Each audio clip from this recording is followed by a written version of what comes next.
우리가 오늘 함께 볼 하나님의 말씀 고린도후서 3장 1절부터 5절까지입니다. 고린도후서 3장 1절부터 5절까지의 말씀입니다. 고린도후서 3장 1절부터 5절까지의 말씀을 우리 한 목소리로 함께 합독하도록 하겠습니다. 우리가 다시 자천하기를 시작하겠느냐? 우리가 어찌 어떤 사람처럼 추천서를 너희에게 붙이거나 혹은 너희에게 받거나 할 필요가 있느냐? 너희는 우리의 편지라 우리 마음에 썼고 무사람이 알고 읽는 바라. 너희는 우리로 말미암아 나타난 그리스도의 편지니 이는 먹으로 쓴 것이 아니오 오직 살아계신 하나님의 영으로 쓴 것이며 또 돌판에 쓴 것이 아니오 오직 육의 마음판에 쓴 것이라. 우리가 그리스도로 말미암아 하나님을 향하여 이 같은 확신이 있으니 우리가 무슨 일이든지 우리에게서 난 것 같이 스스로 만족할 것이 아니니 우리의 만족은 오직 하나님으로부터 나느니라. 아멘. 이전에 사역을 할 때 부산에 있을 때 어떤 청년 한 명이 교회를 왔습니다. 그런데 누가 전도한 것도 아니고 또 특별한 이유가 있는 것도 아닌데 교회에 나왔다고 하는 거예요. 그래서 그런 경우에는 우리가 무엇을 의심하죠? 또 누가 보내서 유다인이 왔나 이렇게 생각하고 약간 조심스럽게 그걸 바라보고 있는데 온 지 얼마 안 돼가지고 갑자기 우선 면담이 필요합니다 라고 이렇게 이야기를 하는 거예요. 새가족 그 훈련이 우리는 새가족 그런 과정들이 8주 이상 이렇게 있어야 되는데 한 2주 정도밖에 안 됐는데 갑자기 목사님 뭐 이렇게 만날 수 있냐고 그래서 더 이상하잖아요. 이 과정이 있는데 그래서 굉장히 생각을 하고 기도하고 또 좀 뭐랄까 이렇게 부담스러웠어요.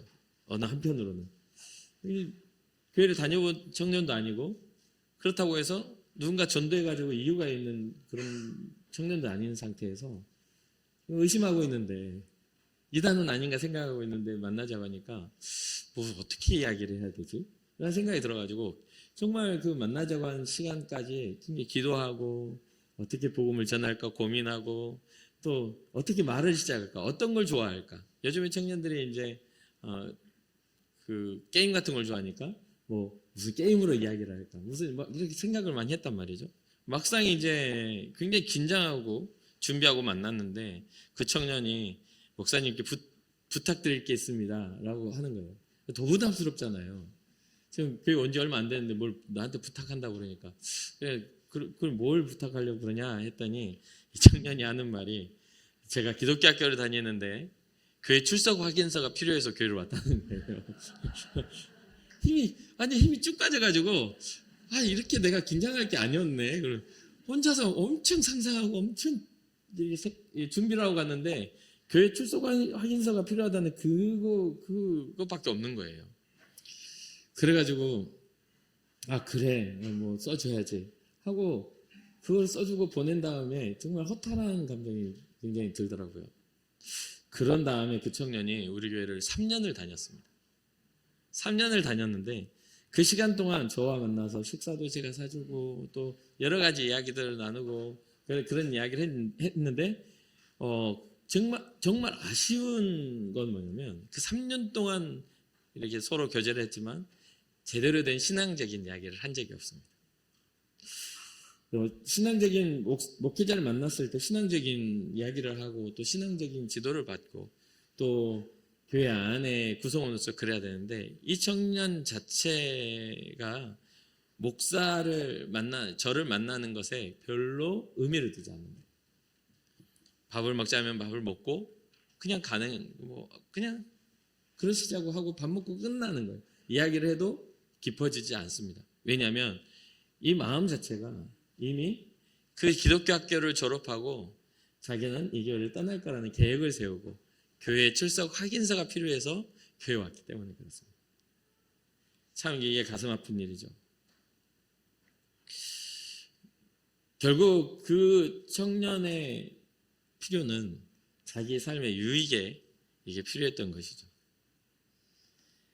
뭐 그렇다고 해가지고 그게 시간이 헛되다고 여기지는 않습니다. 하나님의 시간, 하나님의 때는 언제든지 그 3년 동안 호의롭게 그를 대하고 그리고 섬기고 또 교제했던 그 많은 청년들, 또 저와 얼굴 한번 붉히지 않고 항상 좋은 관계로 만나서 시간을 나눴던 시간들이 어느 때 또 열매가 돼서 그의 인생 속에서 주님의 품으로 다시 돌아오게 할 수 있는 그 접촉점이 될 수 있기 때문에, 누군가는 교회 안에 잠깐 왔다가도 상처를 받고 평생 교회를 떠나는 사람이 있는가 하면, 어떤 의도를 가지고 교회 왔지만 그에게는 좋은 기억과 선대했던 그런 것들이 다시 인생에 어려움이 왔을 때 나를 도와줄 수 있는 사람은 거기에 있어라고 생각할 수 있는 그 기억만으로도 저희는 충분히 최선을 다했다고 생각을 하니까요. 우리는 삶을 살면서 많은 곳에서 누군가의 추천을 받고 누군가의 지지를 받기를 참 좋아합니다. 그리고 그러한 사람들을 우리는 좀 검증된 사람이라고 생각하기도 합니다. 그렇죠? 제가 이 교회에 이렇게 이력서를 내고 또 이 교회에 올 때에도 주변에 추천서를 이렇게 제출하라는 그런 이야기를 들었습니다. 근데 모든 교회가 대부분 그렇게 추천서를 받기를 원합니다. 왜냐하면 그 사람에 대한 검증이 그 추천을 해준 사람을 통해서 그 사람에 대한 성실함과 신앙과 또 열매의 검증들을 할 수 있기 때문입니다. 관계를 잘 못하는 사람들은 추천을 하라고 그러면 제대로 못 받는 경우도 꽤 있지 않겠습니까? 근데 그런 것들이 있기 때문이죠. 그런 것들이 하나하나 모여져서 좋은 어떤 기회들을 얻기도 하고 또 좋은 그런 누군가를 추천함으로 좋은 열매를 맺기도 하겠죠. 오늘 본문의 이야기는 끊임없이 바울이 이 사도권 분쟁에 대한 이야기들이 있습니다. 사도권 분쟁을 하는데 이때 당시의 상황에서 이 고린도 교회에서 이제 바울뿐만 아니라 어떤 사람의 추천을 받기도 하고 써주기도 하는 그러한 일들을 그러한 것들과 비교되어 너도 그러면 추천서를 너의 사도권에 대한 것들을 권위 있는 그런 제자들이나 그런 사람들에게 추천서를 받아서 와라고 하는 그런 요청이 있었던 것으로 보여집니다. 그게 왜냐하면 너는 예수님의 진짜 제자가 아니지 않느냐라는 그런 끊임없는 그런 것들이 있었기 때문에. 근데 단순하게 이런 논쟁의 문제가 아니라 이것에 대한 정통성이 바울이 전하는 복음에 대해서 변질로서 해석이 된다는 게 문제였습니다. 바울은 자기의 이 전함이 자기의 그 이력이나 자기가 가졌던 것들의 전함이 아니라 오히려 자기가 가졌던 모든 좋은 이력들을 내려놓고 예수 그리스도라는 생명을 가지고 그것만으로 이렇게 삶을 살았기 때문에 이 지금 현재 바울이 가지고 있는 그런 주님의 제자로서의 또 사도로서의 그러한 것들은 자기는 복음으로 그걸 확증할 수 있다라고 말을 하고 있는 것이죠. 삶을 살다 보면 제가 이제 목사다 보니까 주변에 목사님들이나 또 이런 분들이 많잖아요. 그런데 그런 분들을 보면 뭐 책을 많이들 쓰십니다. 책을 많이 쓰세요. 그러면은 책을 쓰고서는 누군가에게 추천사를 받죠. 책의 그 도입 부분에 추천사들이 딱 기록이 돼요. 왜 그걸 추천사를 받으려고 하죠? 이 신앙서적을 사면 이 추천을 누가 했느냐에 따라서 그 신앙서적의 그 정통성을 검증해 줄 수 있기 때문에 그렇죠. 그래서 원고를 쓰고 초안을 출판하기 전에 그 원고를 좀 권위 있는 목회자나 또 그것을 검증해 줄 수 있는 분들에게 보내서 그분들이 그것을 읽고 거기에 대해서 평가를 써주면 이 성도들이 그것을 볼 때 좀 안전하게 또 어그러지지 않는 그런 신앙을 이렇게 그것을 통해서 배울 수 있기 때문에 그렇습니다. 또 이제 그 책을 쓴 그 개인의 입장에서는 많은 사람들이 자기의 이 책을 알아보고 그 책을 읽어주기를 바라는 마음에서 대부분 사람들은 책을 쓰죠. 그런 것들입니다. 그러한 것들이 당연해요. 이것을 잘못됐다라고 말하려고 이야기한 게 아니라 이 바울의 상황과 지금 우리의 상황들이 좀 다르지만 이 추천이라는 건 굉장히 중요한 요소다. 근데 이때 당시에도 중요한 요소가 맞았어요. 그런데 여기에서 추천을 받으려고 했던 바울의 상황은 그것을 비난하기 위해서 너는 그러한 누군가의 추천을 받을 수 없는 사람이지 않느냐를 더 드러내기 위해서 반대적인 이방인 순교에 방해를 하기 위해서 오히려 그것을 요청을 하고 있는 것이죠. 그러니까 이 바울은 하는 말이 그렇습니다. 내가 자신을 다시 추천을 해서 내가 하나님의 부름받은 사도라는 것을 자천하여서 나 스스로를 높여가지고 나를 자랑하는 그런 것처럼 꼭 해야 되겠는가 라고 이야기를 합니다. 그래서 세번역에서는 이렇게 이야기해요. 우리가 이렇게 말하는 것이 우리 자신을 치켜 올리는 말을 늘어놓는 그런 것입니까? 그러니까 예수 그리스도를 막 자랑하는 것이 나 자신을 높이기 위한 겁니까? 그래서 여러분들은 그런 부분에 논쟁을 하고 나로 하여금 그런 것들을 시험하게 만듭니까? 라고 하는 거죠.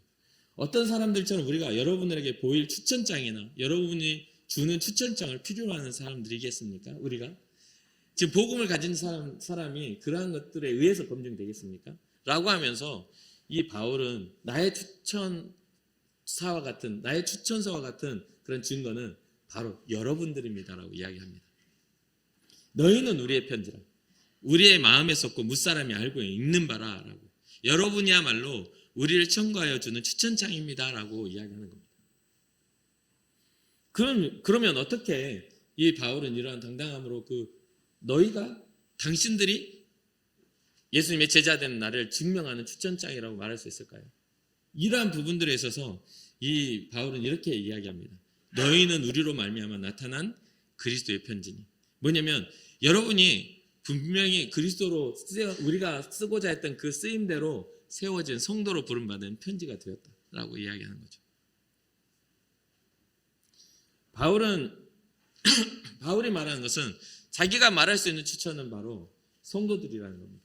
그러니까 교회는 어떻게 증명하냐면 누군가가 사람이 와서 그래 이 사람 은혜스러워요 라고 해가지고 우리가 은혜스러워지는 게 아니라 이 사람은 영적이에요 우리가 그렇게 말한다고 해서 우리가 영적이지는 게 아니라 하나님이 우리에게 주신 그 은혜를 따라 우리는 은혜와 영을 따라갈 수 있는 그런 존재라는 것이죠. 사람의 말은 일시적으로 그 사람을 높이고 증명해 줄 수는 있습니다. 그러나 그것은 일시적인 거예요. 하나님이 우리에게 오셔서 우리의 마음에 새겨놓은 그 복음으로 말미암아 우리는 증명이 되는 겁니다. 그러니까 그런 부분들에 있어서 이 바울은 진짜 증명은 뭐냐면 사람들이 추천한 추천장이 아니라 하나님이 당신들의 마음에 새겨놓은 그러한 복음의 증거가 나의 사역의 증거가 된 것이다 라고 이야기하는 것이죠. 너희가 편지이고 우리 마음의 추천성이며 너희를 통해 우리가 증명된다 라고 말하고 있는 것이죠. 너희는 우리로 말미암아 나타난 그리스도의 편지 하나님의 영으로 쓰여진 추천서이다 라고. 그러면서 하는 말이 뭡니까? 먹이나 돌판에 쓴 것이 아닙니다. 오직 육의 마음판에 쓴 것이다. 이게 돌판이라는 것은 무엇을 의미하냐면 이 이스라엘 백성이 처음 하나님의 약속을 받았을 때 십계명에 새겨진 그런 십계명 첫 번째 율법을 의미합니다. 율법의 시작이죠. 하나님의 법의 시작이 십계명이잖아요. 가장 기본적인 10가지의 법. 하나님을 위한 4가지와 부모를 공경하라부터 시작했던 나머지 6가지의 기본적인 도덕률, 기본적인 사람의 가치가 도덕률. 거기에서부터 여러 가지 갈래로 이제 이스라엘 백성이 행해야 할 모든 생활적인 율법들이 이제 레위기를 통해서 쭉 기록되면서 하나님 앞에 이렇게 우리가 살아가야 할 삶의 방향성과 태도가 기록이 되죠. 그런 레위기와 신명기, 민수기를 통해서 이제 그런 하나님의 법들이 세세하게 이제 이스라엘 걸어야 할 인생의 법으로 이렇게 자리 잡으면서 쭉 오는데 재미있게도 로마서에 보면 사람은 이 율법을 가지고도 하나님을 거역할 방법을 찾는다라고 이야기합니다. 하나님의 법인데도 그 하나님의 말씀하신 법을 가지고 하나님을 거역할 그러한 방법을 찾아내는 겁니다. 율법이 정해놓은 그 갓길을 가는 겁니다. 스스로 정해놓은 양심으로 그러한 어떤 테두리를 정합니다. 그래서 제가 가끔 이야기하죠. 가장 속이기 쉬운 상대가 아니라 나 자신이다. 가장 빠르게 할 수 있는 게 자기 합리화가 가장 빠릅니다. 자기 합리화는 누구에게도 들킬 염려도 없고 누구에게도 동의받을 필요도 없습니다. 그러니까 자기 합리화를 딱 해버리면 이 율법도 어떻게 돼요? 이용하여서 하나님의 법을 거스르는 것으로 교묘하게 그래서 속이는 것이죠. 결국은 하나님의 율법은 사람으로 하여금 하나님을 닮게 하며 하나님의 백성으로서의 걸음을 걷게 하는데 이것 또한 이용하게 되면 안 되니까 하나님이 자기 아들을 보내셔서 은혜로서 무엇을 해요? 우리의 영에, 우리의 마음판에 하나님의 영으로서 우리에게 그 법을 새겨주셨다라는 것이 바울의 그런 주장입니다. 바울의 복음이죠. 그래서 4절 보니까 우리가 그리스도로 말미암아 하나님을 향하여 이 같은 확신이 있다. 이것은 뭡니까? 그리스도로 말미암아 하나님을 향하여 확신이 있다는 것은 그리스도 예수를 통하여 주어진 그 은혜가 우리의 마음에 새겨졌을 때 온전한 그러한 은혜가 된다는 것이죠. 이것은 우리의 노력과 우리의 힘이 아닌 하나님의 역사와 능력으로 우리를 살리시는 영입니다. 그러면서 5절에 우리가 무슨 일이든지 우리에게서 난 것 같이 스스로 만족할 것이 아니니 우리의 만족은 하나님으로부터 나느니라 라고 이야기합니다. 그러면서 이 추천서와 뭔가 이렇게 그러한 어떤 논쟁의 그런 요소 속에서 우리는 굉장히 오늘날 우리는 자기 그런 어떤 홍보의 시대에 살고 있잖아요. 내가 나 자신을 추천하고 또 나 자신을 자신감 있게 가야만이 모든 게 이게 알아주는 그런 시대에 살다 보니까 막 이렇게 그런 어떤 경쟁들을 하죠. 특히나 SNS가 발달한 이때에는 정말 많은 사람들이 SNS를 통해서 자기의 것들을 이렇게 드러냅니다. 조심스러운 이야기이긴 하지만 이 모든 어떤 유튜브나 SNS의 어떤 순기능적 요소들이 있습니다. 많은 사람, 좋은 생각을 가진 사람들의 그런 생각들을 쉽게 우리가 접할 수 있다는 그런 좋은 순기능적인 것들이 있어요. 특히나 목회자들도 많은 유튜브를 하면서 뭐 신앙적인 그런 것들을 정리하고 그런 유튜브를 통해서 막 이렇게 인터넷 활동을 통해서 복음을 전하기도 합니다. SNS도 교회 상황이나 교회 활동이나 교회 성장이나 또 교회의 어떤 그 건축이나 이런 것들에 대해서 교회를 자랑하는 그런 몫을 가지고 그렇게 하기도 합니다. 그걸 통해 누군가는 교회를 찾게 되고 또 교회에 나오기도 하죠. 그런데 저는 이게 굉장히 조심스러운 부분이라고 생각합니다. 바울은 분명히 누구보다도 좋은 가문과 또 좋은 그런 지식과 또한 좋은 어떤 정치적인 어떤 입지를 가졌던 사람입니다. 근데 왜 그는 지금 이러한 논쟁 가운데 자기의 것을 주장하지 않고 자기의 것을 가장 최고의 것을 가졌던 것들을 주장하지 않고 이런 예수 그리스도 하나님이 우리에게 주신 그 그리스도로 말미암아 하나님을 향한 확신을 가지고 이렇게 나아가려고 했는가에 대한 고민을 우리가 해볼 필요가 있는 것이죠. 세상에서는 비즈니스적인 그러한 사고 속에서는 그러한 어떤 것들이 경쟁이 될 수 있습니다. 그런데 교회 안에서 우리의 이러한 어떤 자기 주장들이 하나님으로부터 비롯된 게 아니라면 이건 경쟁이 아니라 오히려 하나님보다 앞서는 일이 되지 않을까라는 우려가 있는 것이죠. 그래서 저는 이 SNS나 어떤 유튜브나 여러 가지의 어떤 이런 방송 설교나 이런 것도 굉장히 조심스러운 부분이 좀 큽니다. 결국은 나 자신을 드러내는 그런 일이 되고 말기 때문이죠. 복음은 꼭 드러나야만 역사를 일으키는 건 아닙니다. 복음은 꼭 우리가 막 대놓고 자랑하고 대놓고 막 우리의 어떤 재능을 뽐내듯이 해야만 복음이 일하시는 건 아닌 것 같아요. 하나님의 뜻이 머무는 곳에서 기적이 일어나고 하나님의 때가 찬 곳에서 하나님의 말씀에 열매가 맺는다는 모든 그런 시기와 때가 있는 것이죠. 그래서 그것을 믿는 자들을 통해 복음은 역사한다는 것을 저는 믿습니다. 분명히 말씀드리지만 그런 활동을 하시는 분들을 비난하기 위해서 말하는 게 아닙니다. 주님을 자랑하는 것처럼 했는데 결국은 뭔가 주님이 아닌 교회의 크기와 또 목회의 어떤 자기 자랑이 될까봐 두려운 겁니다. 그러한 생각들이 분명히 제 안에도 제 스스로에게도 있었기 때문에 그렇습니다. 뭔가 열심을 다한다는 것, 그것에는 만족이 있지 않습니까? 내가 열심을 다해서 뭔가를 얻어들이는 건 만족이 있잖아요. 그러다 보니까 나중에는 내가 열심을 해야만 뭔가 이루어진다는 착각을 하게 됩니다. 하나님은 하나님은 스스로 하나님이 일하시고 주도하시는 주권자이심을 우리는 잊지 말아야 되는 것이죠. 그래서 사랑하는 성도들, 우리가 열심을 다하는 것 분명히 말하지만 어떤 빛과 어둠처럼 나눠지기 위해서 이야기하는 게 아니라 우리는 경계를 세우기 위해서 우리를 조심스럽게 이야기를 하는 겁니다. 우리의 모습이 주님보다 앞서지 않기 위해서. 그러면서 이 바울의 이야기가 이들에게도 전해지기를 바울은 원했던 것 같아요. 너희들 안에 열매 맺은 그리스도의 복음의 그 열매가 나의 추천장이고 내가 보내는 추천장이고 그 열매를 통해 나는 나의 사역을 증명하고 있는 것이 아니냐라고 하는 것이죠. 그래서 저도 항상 그런 생각을 하죠. 박대성 목사가 있는 곳에 평안이 있는가? 박대성 목사가 있는 곳에 사랑이 있는가? 박대성 목사가 있는 곳에 용서가 있는가? 이해가 있는가? 이게 열매이지 않습니까? 근데 가끔 이렇게 제가 사역을 하다 보면 제가 섬겼던 목사님들이나 또 동역했던 목사님들이 엄청 굉장히 괜찮고 매력적인 분들이 용서 잘 안 하고 뭔가 자기에게 엮인 일은 사랑 잘 안 하고 자기 바운더리 안에 자기의 공간, 자기의 시간들을 너무 중요하게 여기고 뭔가 자기가 앞선 자리에서는 확장 있는 것처럼 보이지만 가까이서는 되게 폐쇄적인 그런 사람들을 보게 됩니다. 내 공간, 나의 시간, 나의 물론 필요합니다. 목회자가 묵상을 하고 주님과 만나는 시간, 골방이 필요합니다. 그런데 그것과 삶의 결이 내가 있는 곳이 선한 열매를 맺는가는 굉장히 더 중요한 부분이라고 생각합니다. 그래서 항상 생각하죠. 내가 누군가의 남편으로서 내가 선한 삶을 살고 있는가? 내가 누군가의 아비로서 내가 선한 삶을 살고 있는가? 내가 목사로서 선한 꿈을 꾸고 있는가? 내가 성도들을 바라보며 그들을 마음에 품고 기도하고 있는가? 이게 굉장히 중요한 부분이지 않겠습니까? 그런 부분들에 있어서 그러한 열매들이 여러분들이 돼야 됩니다.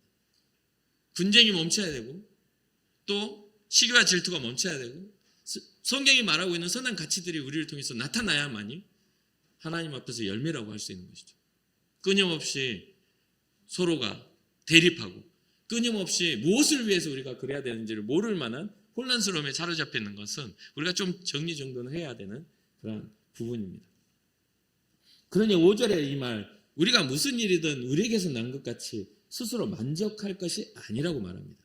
어떤 일을 해서 성취가 되면 내가 잘했어라고 생각할 것이 아니고 우리의 만족은 어디서부터? 하나님으로부터 우리를 만족해 하시는 만족 안에 있어야 우리는 그리스도의 편지로서의 역할을 담당한다는 것이죠.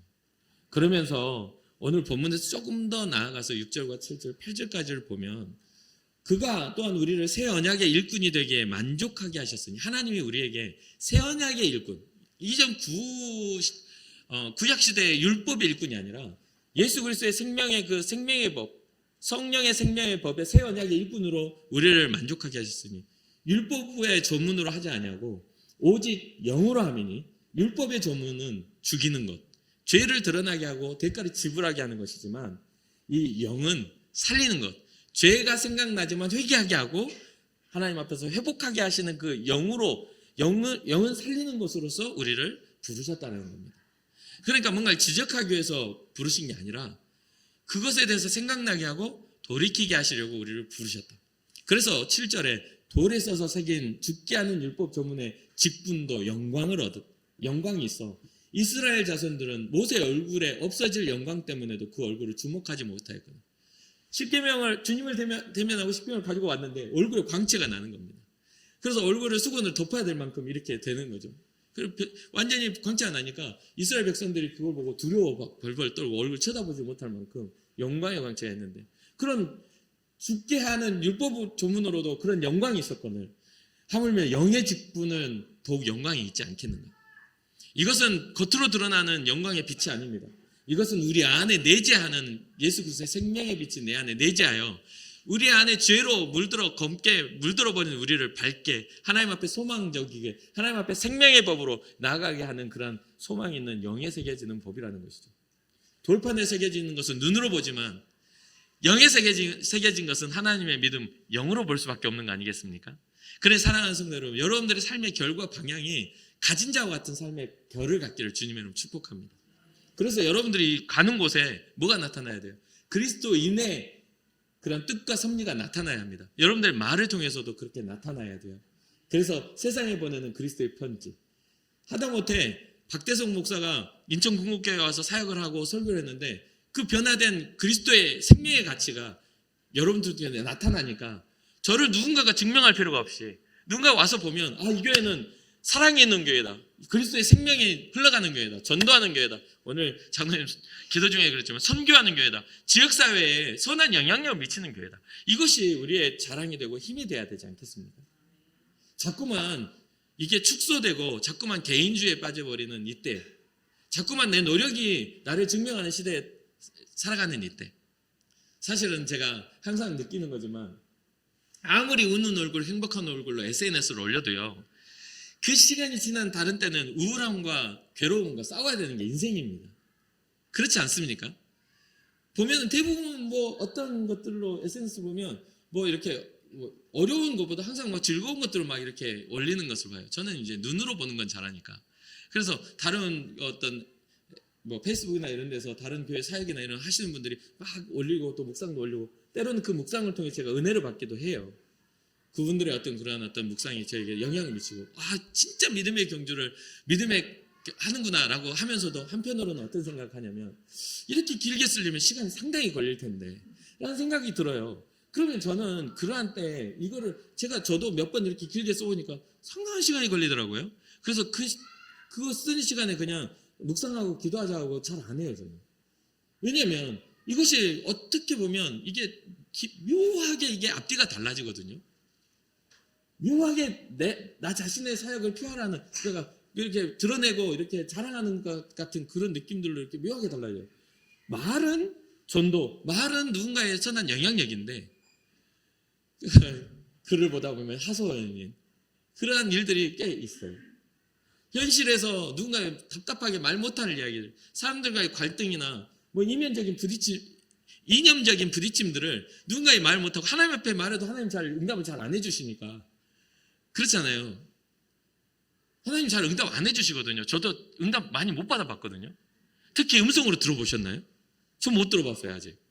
그런데도 하나님은 분명히 일하셔서 삶의 증거와 내 마음의 감동, 마음이 뜨거워지며 주님이 살아계심을 수많은 곳에서 보는데 믿음의 눈이 안 열려 있으니까 항상 보고 싶은 것만 보니까 응답받지 못하는 거거든요. 분명히 하나님이 말씀하셔서 지금까지 오고 흔들림 없이 이 길을 걸어가는데, 그것이 빠르게 오지 않으니까 방법을 선택하게 되더라는 거예요. 누군가가 알아줬으면 하는, 사람들이 위로를 받았으면 하는. 그러면서 딱 쓰여지면 그 밑에 진짜 댓글들이 막 응원의 댓글들이 막 쓰여져요. 그걸 보면 다 거기에다가 이렇게 좋아요 눌러 놓은 걸 봐요. 그런 걸 보면서 물론 서로의 격려하며 서로를 힘을 주는 거 연합이고 중보의 어떤 연합이니까 전 좋다고 생각하지만, 이게 기묘한 기류의 변화를 통해 우리는 어쩌면 하나님보다 사람을 의지하는 그러한 경향성이 생겨버리지 않을까라는 염려를 하는 것이죠. 이건 저의 염려입니다. 그러한 것들을 하면서도 자기 마음을 지키고 살아가시는 그런 귀한 목사님들이 분명히 많이 있으세요. 그러니 사랑하는 성도 여러분, 우리가 가지고 있는 신앙의 경향성이 어디를 향하고 있는지를 꼭 점검해 보시기 바랍니다. 사람과 사람 간의 관계 안에서 머물러 있는지, 아니면 그것을 더 벗어나 그 이상의 것에 하나님을 향한 그런 소망이 있는지를 꼭 보시고, 사람과 사람과의 관계 안에서 우리가 서로 소통하는 것이 은혜가 되기를 위해서 예수 그리스도의 그 살아계심을 증명하기 위한 그런 교제가 될 수 있도록 고민해 보시기를 주님의 이름으로 축복합니다. 그리고 고민뿐만 아니라 주님 앞에 엎드려 기도할 수 있는 여러분과 제가 되었으면 좋겠어요. 오늘 우리가 정말 여기서 간단하게 3가지 정도 바울이 생각하는 그리스도의 편지로서의 성도의 그런 모습 몇 가지만 제가 짚고 마치려고 합니다. 첫 번째는, 우리는 교회와 교회를 위임받은 목회자가 자랑할 만한 추천서가 되는가. 이게 바울의 지금 상황입니다. 고린도 교회를 향해서 지금 바울이 이야기하는 거예요. 고린도 교회로서 그리스도의 편지의 역할을 하기도 하고, 목회자, 그러니까 이곳에 보냄을 받아 성도를 가르치고 목회를 하는 저의 입장에서도 여러분들을 제가 자랑할 수 있는 그리스도의 편지인가. 우리 권사님, 우리 장로님 자랑할 때, 이 장로님이 계셔서 우리 교회는, 우리 권사님이 계셔서 우리 교회는, 우리 집사님이 계셔서 우리 교회는, 이렇게 자랑할 수 있는 그리스도의 편지가 되어 있는 것, 이것에 대한 고민을 꼭 해보시기 바랍니다. 세상의 추천서를 가지고 의기양양해하는 사람들보다 오히려 복음으로 세상에 보내진 예수 그리스도의 편지로서 우리는 굉장히 교회와 목회자의 자랑이 돼야 합니다. 또 증명이 돼야 합니다. 믿음의 증명이 돼야 돼요. 근데 오늘날 그게 안 되니까 교회가 손가락질 당하는 거 아닙니까? 교회가 돼가지고 그런 이야기예요. 그런데 재밌는 것은 교회 안에 앉아있는 성도들도 교회는 이러면 안 되잖아요, 이렇게 말한단 말이에요. 참 답답해요. 답답해. 여러분 왼손 아프면 오른손으로 찍어버립니까? 이게 아파가지고 그러면서 막 때려요? 아니잖아요. 감싸야 되는 겁니다. 한 몸이라는 건 그런 거예요. 머리가 아프면 네 머리가 아파가지고 이런 사람은 없어요. 머리가 아파. 뭔가 약을 먹으려는 행위가 일어나고 뭔가 아픈 곳을 찾아가 치유하려는 어떤 그런 행위가 일어나야 되는 거잖아요. 근데 오늘날 교회는요, 서로 물어뜯어요. 서로 물어뜯어. 이게 누구 편인지 잘 모르겠어요. 왜 이런 현상이 일어나냐면 교회 안에 앉아서 주님의 마음을 이해하지 못하기 때문입니다. 주의 말씀을 들어도 주님의 심정으로 이 말씀을 듣지 않고 아까 추천서 받으러 교회 생활 하기서 받으러 온 청년 같은 마음으로 교회 와가지고 요청하고 있기 때문이에요. 신앙은 없고 필요만 있는 겁니다. 이해가 되십니까? 주님의 마음을 소유해야 돼요. 주님이 왜 십자가를 지셨는지, 그 주님의 십자가가 과연 특별한 존재들만 위한 것인지 아니면 구원받을 모든 사람들, 그 대상과 삶의 형태가 다른 모든 사람들을 구원하시기 위해 주님은 그 길을 걸으셨는지. 주님의 사역은요, 그때 당시의 사역은 정말 소외되고 병들고 아파하는 사람, 고아와 가구와 가난한 자들에게 그게 주님의 사역 방향성이 있긴 합니다. 그런데 거기서 우리는 오해하지 말아야 될 것은 가난한 소외된 사람들만 복음의 대상이 아니라는 거예요. 복음의 글을 전해도 스스로 만족하고 스스로 의롭다는 자들을 그걸 받아들이지 않았기 때문에 그게 복음의 방향성이 그게 받아들이지 않았던 것이지, 삭개와 같은 부와 명예와 권세를 가졌던 사람도 주님의 복음이 필요했을 때 그 앞에 나와 주님 앞에서 구원받은 존재로서 선포되었다는 것을 잊지 말아야 되는 거예요. 단순하게 그때 당시에는 정말 가난하고 부족하고 소외된 사람들, 사회적으로 약자들, 누구도 돌보지 않는 사람들이었기에 하나님은 동등한 입장에서, 예수님은 사역 속에서 그들에게, 그 가난한 심령들에게 주의 복음을 전하고 그들도 동일하게 영혼의 가치가 똑같기에 선포하시고, 나중에 우리의 그런 모든 인생을 보면 동일하게 왕이라도 바울을 통해서 임금들에게도 복음을 전하는 것을 보게 되잖아요. 그러니까 우리는 한쪽으로 편중된 마음으로 주님은 민중의 예수님인 것처럼 이야기하지 말라는 거죠. 민중의 예수님이 아니라 온 열방, 온 민족, 온 인류의 예수님이라는 거예요. 그 다스리시면 똑같다는 거죠. 그러니 이러한 부분들에 있어서 우리의 모든 자랑이나 증명이나 모든 그런 추천서보다 더 추천서다운 그리스도의 편지로서 세상에서의 모습을 갖추고 그리스도의 사랑을 실현하는 여러분과 제가 되기를 바라봅니다. 오히려 우리가 대표해서 갖기에 오히려 부끄러워 얼굴을 들지 못할 부끄러운 편지가 되면 안 되잖아요. 여러분들은 이 인천 궁극교회 대표로서 세상에 나가는데 가가지고 이 사람이 믿는 사람인가 안 믿는 사람인가 잘 몰라. 빛으로 나아가서 예수 그리스도의 광채의 빛을 우리가 비춰줘야 되는데 어둠에 딱 나가서 빛을 밝혀야 될 우리가 너무 밝아서 안 되겠다고 얼굴 까맣게 칠해가지고 같이 앉아있으면 안 되잖아요. 너무 밝아서 부담스러워. 사람들이 눈부실 것 같아서 좀 어둡게 하려고요. 이렇게 하는 건 아니지 않습니까? 아니, 썩어진 것에서 이 소금이 역할을 해야 되는데 너무 짜서 안 되겠다고 그 짠기를 빼버리면 되겠습니까?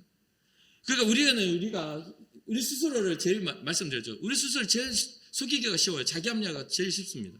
이런 것에서 우리는 경계를 세우고 우리가 대표주자로 우리가 인천 궁극교의 대표성, 아니 복음의 대표성을 가지고 세상에 나간다면 대표 같은 그러한 영향력을 미치라는 겁니다. 여러분들이 있는 곳에서, 여러분들 가정에서. 그런 믿음의 어떤 분량의 차이는 있겠지만 더 어두울수록 작은 빛이라도 밝게 빛나는 거니까 그런 것들을 소유하시기 바라요. 두 번째는 우리는 새 언약의 일꾼으로 정죄가 아닌 살리는 영을 가진 사람인가라는 그런 우리의 그런 정체성을 갖춰야 합니다. 자꾸만 교회 안에서 정죄를 하려는 사람들이 많아요. 그렇게 안 해도 다 알아요. 그것은 우리 안에 우리의 양심에 마귀가 계속 우리를 찌르는 거거든요. 계속 정죄를 하려고 들어요. 그런데 이거는 정죄가 아니라 그것은 현실적인 부분에서 정죄가 아닙니다. 그 죄를 인정하고 돌아와 회개하는 과정으로 봐야지 그걸 자꾸만 지적하고 잘못했다고 막 평가하고 이런 그런 사람들이 교회 안에 너무 많아진다는 거죠. 어떤 사람은 뭐 신앙생활 하는데 저렇게 신앙생활하면 안 돼 라고 하는데 그보다 더 신앙생활 열심히 하는 사람 봤을 때는 당신도 똑같아요 라고 밖에는 말을 못 하잖아요. 아니 순교한 사람들 와가지고 그렇게 신앙생활하면 안 돼 죽어야지 이러면 어떻게 그거 받아들일 겁니까?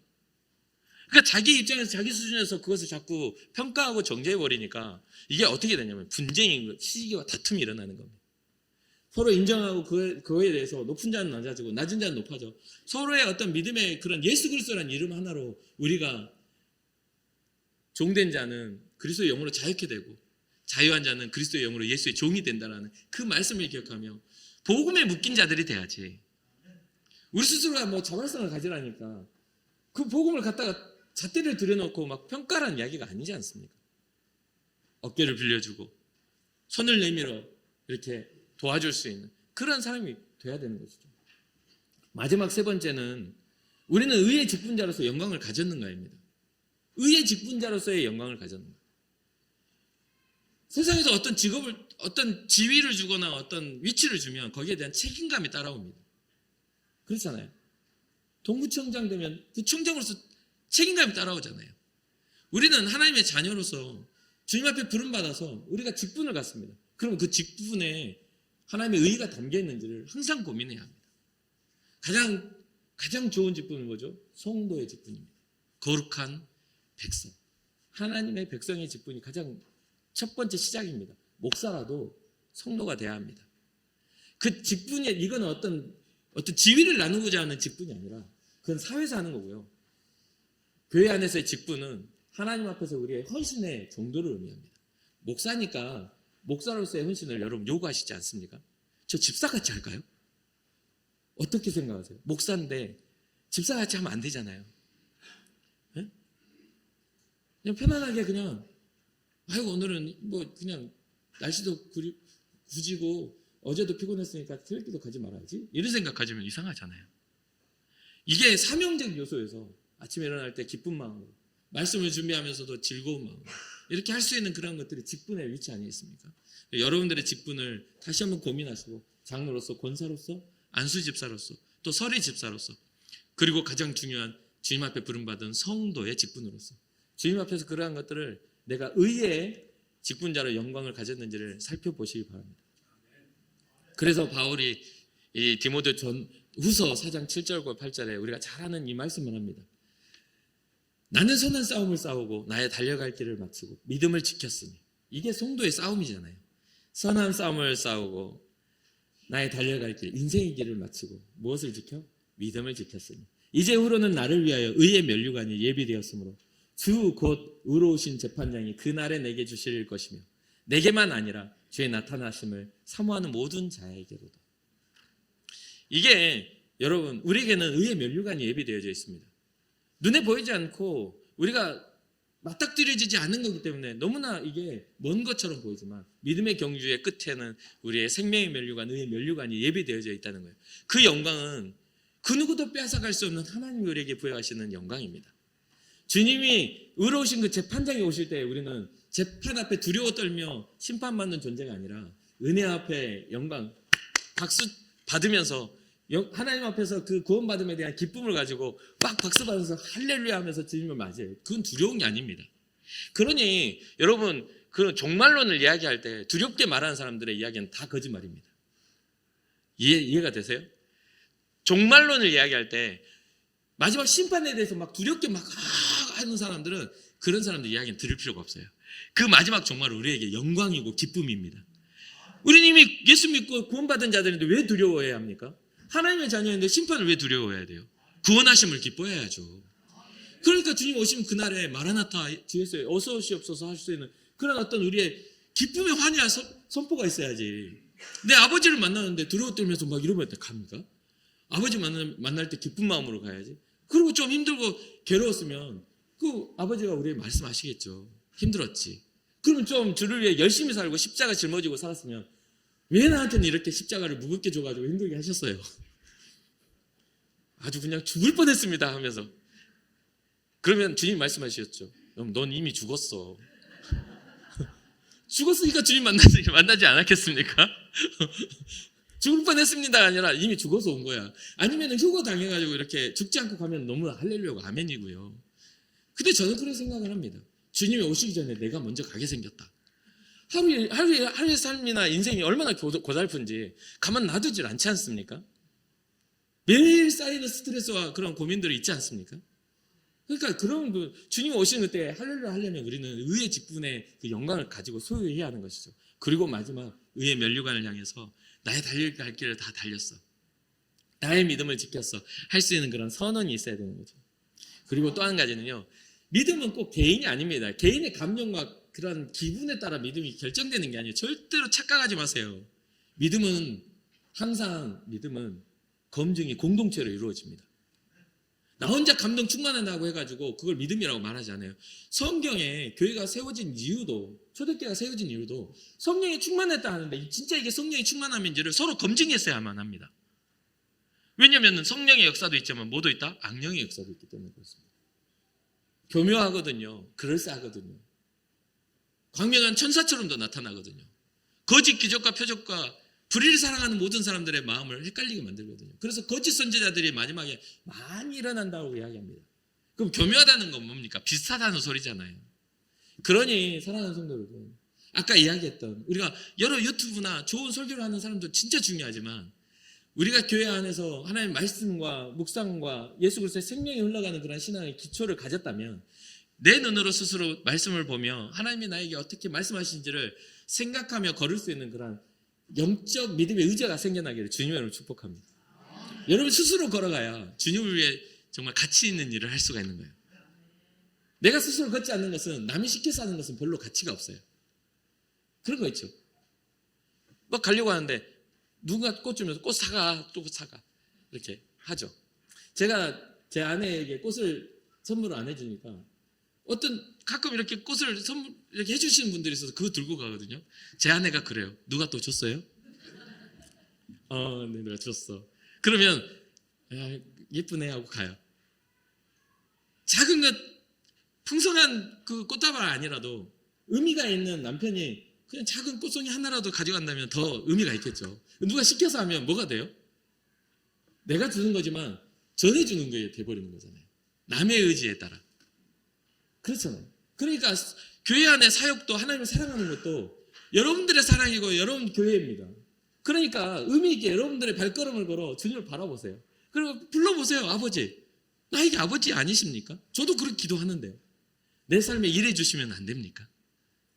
나와 함께 동행해 주셔서 세상에 악한 것과 만나지 않도록. 제가 여러분들 항상 그렇게 기도하는데 여러분 스스로가 그렇게 구해보시진 않겠습니까? 기대를 가져야죠. 기대 갖지 않는 신앙은 되게 불행입니다. 그러니까 한번 불러보세요. 별로 들리지 않아도 주님은 말씀하실 겁니다. 하나님의 말씀으로, 하나님의 능력으로 여러분 삶을 지키신다는 건 저 확신합니다. 그리고 자주 들어도 안 좋아요. 그거에 뜬 따가지고 다른 소리도 들릴 수 있으니까 조심해야 돼요. 영이 예민해지면 그게 좀 제가 봤을 때는 불안정해집니다. 항상 주님이 우리의 삶을 이끌어 가시는 방식들이 성경에도 자주 말씀 안 하시잖아요. 믿음의 사람들 보면 자주 말씀 안 해요. 그리고 아브라함에 대해서도 나그네를 대접하다, 부지 중에 천사를 대접한다 했어요. 그 주님이 매번 찾아오는 게 아니라 그런 습관을 통해 있다가 그 천사를 맞이하게 되는 그런 일들이 일어나는 겁니다. 성경의 그런 것들도 정말 그 한 번의 그런 검증과 그런 어떤 신앙의 간증 가지고도 평생을 주와 함께 동행할 수 있는 힘이 생겨나는 거예요. 그러니 한번 믿음으로 걸어보십시오. 어느 때 하나님의 시간이 되면 주님이 찾아오셔서 여러분들의 귀에 여러분들의 수준에 맞는 음성으로 여러분들을 위로하실 것입니다. 이게 바로 우리가 끝까지 이겨낼 수 있는 신앙의 힘이라고 생각하고 여러분들이 진짜 세상에 보내는 그리스도의 편지가 될 수 있는 방법이라고 생각합니다. 이렇게 해! 라고 해가지고 하는 것이 아니라 하나님의 영으로 쓰여진 그 생명을 가지고 세상으로 나아가는 것이죠. 마지막으로 복음의 전반적인 내용의 핵심은 바울의 사도적 논쟁에 대한 대답으로 이렇게 하고 있지만 이 안에 복음의 본질적인 내용을 잘 담고 있다는 것을 이해하실 것입니다. 그러니 사랑하는 성도 여러분, 우리는 세상에 보내는 복음의 편지, 그리스도의 편지임을 꼭 기억하시고 삶의 모든 영역에서 복음을 통한 삶의 가치를 실현하는 우리의 모습이 되었으면 좋겠어요. 그러니까 그 복음을 가진 자와 같은 아비가 되고 남편이 되고 복음을 가진 자와 같은 우리의 직분자가 되는 겁니다. 주님의 영광을 소유한 자가 되는 겁니다. 그러니 주와 함께 동행하면 주의 심정을 이해하는 여러분과 저의 발걸음이 되기를 주님의 이름으로 축복합니다. 잠시 기도하겠습니다.